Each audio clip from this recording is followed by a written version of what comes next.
Common Charity is Yu-Gi-Oh's commons-only format.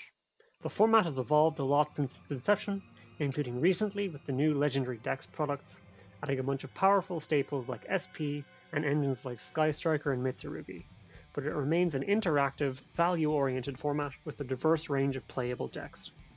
Predaplant has been a pretty powerful engine since the format's inception. Its support in Dimension Force and downshifts in Legendary Duelist Season 3 made it a top 3 archetype for a while, but it had since fallen off a bit as decks like Melodious entered Common Charity. Blazing Dominion features 3 new additions to the archetype in Common Charity that add a lot to Predap as a deck and as an engine. Longitudinophilia is a tuner that's a Stratos for the archetype that can banish itself from the GY to either place a Predator counter on a monster or reset a polymerization from GY or banishment. Lizard special summons itself if you have a Predap or Starving Venom and add polymerization. If it's summoned from the graveyard, you can draw a card and Baltea, a level 4 Synchro tuner that can special summon back a Predaplant or Starving Venom from yard or face-up extra deck, and from the yard you can banish it and polymerization as a quick effect to fuse from hand or field. These 3 cards give Predaplant more starters, let you get at least 2 draws through Fusion Substitution of Lizard, and give Predaplant better access to the Synchro pool, but they do fall short of making the deck as well positioned as it was in 2022. It does have some strong matchups though, so if your meta has a lot of decks that are susceptible to Super Poly, Predaplant can be the best thing to bring. Clan Crew is an archetype that cares about tributing extra deck monsters, and can cheat out the archetypal monsters, though doing so does lock you out of activating the effects of monsters special summoned from either deck until the end of the next turn. But those monsters get their effects when they're tributed, and can either get you an archetypal card, or shuffle back all monsters in the yards and fields of their summon type. Unfortunately, without any of the main deck monsters, that is enough of a lock with the cards that we got, even with Rahamu, which gives you 1 normal summon without tributing, gives you an additional normal summon of a level 5 or higher dark monster as a quick effect, and can bottom monsters from hand in the end phase for redraws, and Clan Crew Finale in Kori, which can use all the cards you're drawing to pop that many face-up cards if you control a tribute summoned monster, and it can cycle a typed monster for a different leveled Clan Crew from your yard. Playing this as a core of a tribute summoning strategy seems questionable. However, you don't have to cheat the Clan Crew monsters out. You can just hard make them. Diablo has Muddragon the Swamp's fusion materials, so decks that want a level 5 Spully target now have that option. Fiends is a generic rank 3 that can set Matinee Operatics if it's tributed somehow, which will draw at least 1 card in the end phase. Now, if only there was a deck that tributes a fusion, and can make and then tribute a rank 3, and can make Linkaribo for even more draws in the opponent's end phase. Shouldn't I have put this combo in the Pred episode? Oh, that's a lot of cards. The Clan Crew package is a surprisingly real addition to the Predap deck.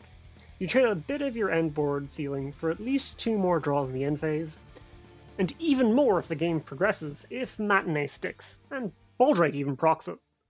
The Legendary 5D's decks gave Synchron a lot of its playmakers and a decent set of payoffs, but it was a little restricted in what starters it could use, and had issues with its main playmaker Junk Speeder being negated. BLZD addresses both of these issues. Junk Signal is a quick play spell that mentions Stardust Dragon, so it's searchable off of Stardust Synchron, and can either tribute a monster to social summon Stardust Dragon, Junk Warrior, or a related monster from hand, deck, or yard, or negate an opponent's effect activated in response to your Synchro monsters. Useful either when drawn to protect Speeder, or when searched to modulate levels or get a non-tuner. Assault Sonic Warrior is a level 2 monster that can special summon itself if you control Junk Warrior, with a normal trap Assault mode activate, or a card that mentions either. And when it's summoned, it can search a Synchron monster, or Assault mode activate. When it's synced off, it boosts your team. This is a 1-card Junk Speeder by adding a level 3 Synchron tuner and chain blocks Speeder as effect. But it also mentions Assault mode activate. This means all of the Assault mode starters can act as starters for Synchron, even the ones that take your normal summon, because you can add Assault Synchron and tune the Psyreflector and Assault Sonic Warrior for a level 3 Synchro and tune that with the Assault Synchron. But that's not the only thing this opens up for the Assault mode engine. It also allows Psyreflector to turn into any Sync 3, including the Starham, which allows you to get to a level 4 Synchro and a body, or a level 10 Synchro by discarding a card. And now you can get to a level 10 or 11 Synchro, or even 3 material synchros from level 8 to 11 from Assault Sentinel. Red Nova Dragon Assault mode is also common, but doesn't really help the deck since Red Nova Dragon is hard to summon, and it's much more difficult to bypass that restriction in Common Charity. Speaking of Jack Atlas, Resonator got 2 pieces of interesting support in this set. Fiend Piece Golem is a non-tuner extender for the deck, special summoning itself when you control a Fiend tuner, and becoming a level 3 to 5. That is searchable off of Crimson Gaia, since when it's used for the Synchro summon of a Red Dragon Archfiend or a Synchro that mentions it, you can special summon a level 4 or lower Fiend from Graveyard, but it isn't quite part of your 2-card combos. Similarly, Crimson Call gives you access to Fiend monsters from Graveyard, adding them to hand, or adding from deck if you control RDA or a Synchro that mentions it, and also lets RDA or an Assault mode monster attack twice. But again, doesn't really give you any new 2-card combos, just more extension or recovery. Even with the new support and better access to its playmakers thanks to Archfiend strategy, RDA still hasn't significantly changed in the format since the Crimson King. But Archfiend strategies more broadly have received some pretty strong additional support. Archfiend Usurpation is a quick play spell that can either set an Archfiend trap from deck and let it be activated immediately, or ritual summon an Archfiend ritual from hand or extra deck using monsters from hand or field. This card lets you Ghastly Glitch as a board breaker, which really helps Archfiend's ability to go second as a trap-based strategy. But we also now have a ritual monster we can summon, in Archfiend Matriarch, a level 7 light fiend pendulum ritual that can pop itself in the pen zone to add back an Archfiend back row, and as a monster, it destroys all your opponent's spells and traps on ritual summon, then, if it's in the EMZ, banishes all back row from your opponent's graveyard, and is unaffected by monster effects while in the EMZ. This is a really strong option against other control strategies, being able to pick Usurpation back up and ritual summon out a Harpy's Feather Duster. Some version is probably the best trap control deck in the format, even if Azamina got Fleeting Phantom Masked Master, a level 8 illusion with illusion text, can send a Fiend, Illusion, or Spellcaster from deck to grave and become that type, and in the yard, once per duel, you can banish a spell to special summon it back. Checker is a level 4 Earth Machine monster that can't be normal summoned if you control another monster. It can be tributed to special summon a machine monster from your deck with equal attack and defense, but is returned to the hand during the end phase. You can also banish it from the graveyard and discard a card to make a token that can't be used for extra deck summons. This is a lone fire for square-setted machines, and there are some impactful ones: FA Auto Navigator, Symphonic DJJ, all the desk bots, all the gizmecs, a lot of the gimmick puppets, Morphtronic, Selphon, and Telephon. Getting Thizvern isn't entirely a 1-card combo, but Crystron didn't really need more starters. Convex Knight is a level 4 Earth that special summons itself in defense position if there's another machine on field, then can match its level to it. It can also send an Earth machine from deck to grave and gain some attack. This isn't quite circular, but it does a lot of powerful things for various machine decks. Symphonic Warrior can use it as a piece of their 2-card combos, or as an add off of Ancient Gear box that can still get to Tunneler while giving you a level 4 body. Gaming Gamer GG is an interesting rank 4 payoff for machines, able to change all your opponent's monsters to attack position on summon, and can send a machine monster from deck or extra deck to graveyard, if your opponent has a monster on field or in graveyard.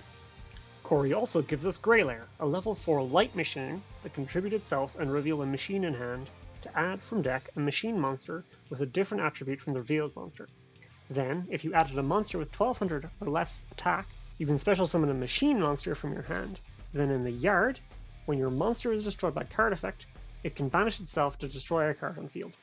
A second machine lone fire has hit Common Charity, and this one is a starter for Crystron, adding either Scrap Recycler or Smiger. But, again, not what they needed, and you need a machine in hand. Though it does offer some board breaking or insurance on a monster, but it has a lot of flexibility with other engines as well.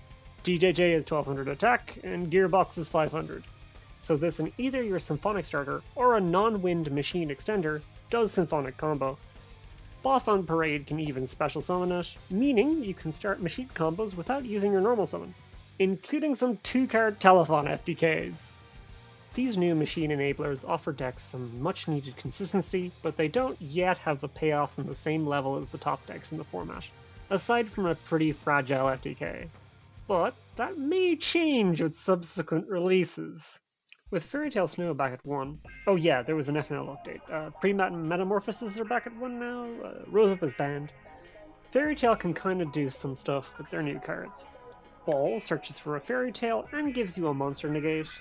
Tails can come back from the yard to give you an additional normal summon. Long Long Ago is like Weird Goki Rematch that sets itself as banished or sent to graveyard, except from field. And Wicket sends 2 cards, and the deck is fine. Even with some 1-card combos and extension into Wicket, with the new Possessed support, Familiars of the Spiritual Arts adds a Possessed backrow on summon, and can type and attribute modulate, and Possess Resonance, which targets a monster such as summons a Charmer or familiar Possessed monster, then can book the target and can banish itself from the yard to change the battle position of a monster you control. Luna Kaiju just isn't what it once was. There are a few interesting generic cards too, like Diabrocken the Ominous Spectre, a level 6 Fire Fiend that can special summon itself as a quick effect by banishing a fire monster from field or grave. Then, when it's special summoned, you can target a face-up card on the field and negate its effects until end of turn. This is a strong effect, but to reliably really capitalize on it, you'd need to be playing more than just 3 Ash Blossom as fire monsters that you can banish to this on your opponent's turn, going second. And Dark Cerulean Irisfil is a light fairy Xyz monster that can be Xyz summoned using an Xyz monster that hasn't activated its effects. On summon, your Xyz monsters gain 100 attack per rank, and if it would be destroyed, you can detach a material from one of your monsters. The Ultimate Tournament Pack 1 gives us 14 new cards, most of which kind of suck, but some only suck in the context of CC. Double Evolution Pill doesn't have that many strong targets. I honestly think Pankratops might be the best one. Steelstorm Roach is fine, probably going to slot into Cube, but competition for rank swords is tough in CC proper. Alice the Invoker is good in formats with Invocation. Honestly, so much of UPO1 and Corey are Timmy Turner's dad's trophy, though not all hope is lost for Invocation lovers. Corey has a way to cheat out Invoked fusion monsters in Gamma Summon, which can banish an Alistair or a fusion to special summon an invoked monster from the extra deck, ignoring summoning conditions, but banish it during the end phase. If a monster is banished face up, it can banish itself from yard to bring back a properly summoned invoked monster back from banishment. Babe Baron searches it on summon, Oceanus is Di-Fi in the EMZ. These will probably be playable if we ever get Invocation. Also in Corey, Sorcerer of the Swamp can banish a fusion material monster from deck to special summon itself and be treated as that name when used as a fusion material. The most playable card in UPL1, however, was the Phantom Knights of Tornscales, which can discard a card to send a Phantom Knights card from your deck to the graveyard. And when it's in the grave, it can special summon itself if another Phantom Knights card is banished from your grave, but its banishment leaves the field. Though this card isn't as integral to the deck in Commandarity, with where the power of the deck is consolidated with the new support, that being ranking up into Dark Requiem for 3 monster negates. The enabler for which is fittingly named the Phantom Knights Rank Up Magic Requiem, which can target a PK or Xyz Dragon in grave or banishment, and special summon it, then rank a Dark Xyz monster up into a PK or Xyz Dragon. This combines with cards like Armageddon Knight, which can send Cloak or Boots, which can search it or Shade Brigandine to make Dark Rebellion with a PK monster in yard or banishment. The deck has added consistency for these Phantom Knights back row though. Doomed Sorlaret, which can special summon itself if you control no monsters, and sets a The Phantom Knights spell or trap on summon. It also can banish itself from yard to change up to 2 of your 3s into 4s. You can also set Umbrage Veil, which can be activated the turn it's set if you have a PK, and would allow you to make a rank 3 while potentially switching an opponent's monster to defense, and it can also be banished from the graveyard to perform a quick Xyz of a dark monster, which does enable summoning Typhon on your opponent's turn. PK suffers a bit since so many of its points of interaction only deal with monsters, and the shallowness of the rank 3 pool for payoffs. Shaman Knight helps, but doesn't really accomplish much. Raidraptor can also use the Requiem package to enable ending on a bunch of monster negates, while also having ways to deal with the spell or trap, while also having a theoretically infinite grind game where PKs is finite, but it has its own weaknesses like Droll, Perulia, and often needing more than 2 cards to pop off. Melffy got 4 new cards, some of which read kind of busted, the most notable example being Melffy Footsteps, which adds up to 4 Melffy monsters with different names from your deck to your hand. You are locked to only special summoning Melffys the turn you activate this card's effects, though the deck can make some of its non-Melffy payoffs on the opponent's turn, and it does then skip to the end phase, but that's when Melffy gets to pen its monsters out. It can also banish itself from the yard to target 2 Melffy cards in your yard, add 1 to the hand, and bottom the other. Melffy God Mommy can be made by overlaying your Mommy. If it's special summoned, it adds a Melffy back row from deck or yard, gains stats based on the Melffys attached to it, and you can detach 5 materials from it to bounce all cards your opponent controls. This card is very important for the deck in CC, especially since we don't have Melffys of the Forest, so this is our only way to search the archetypal back row. And the deck even got a new trap, Playtime Surprise, which returns a Melffy from field or grave, then fusion summons a beast using monsters from field or hand. You can banish it from grave to make your extra deck Melffys unaffected by your opponent's effects. But what are you feeling into? Joyful Surprise requires a Melffy and a beast, and if fusion summoned can bounce an equal number of your Melffys and cards your opponent controls.